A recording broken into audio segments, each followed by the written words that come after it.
Governor Jishnu Dev Varma Rakshabandhan ఆత్మీయత, అనుబంధానికి ప్రతీక అని, రక్త సంబంధం మానవ మమతను గుర్తు చేసే పవిత్ర పండుగని గవర్నర్ జిష్ణుదేవ్ వర్మ పేర్కొన్నారు.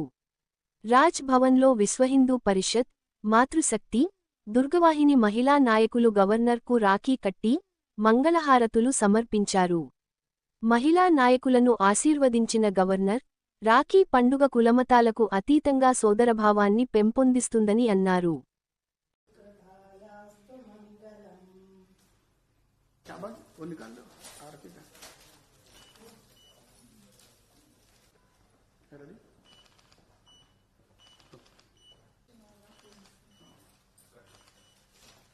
జరగండి,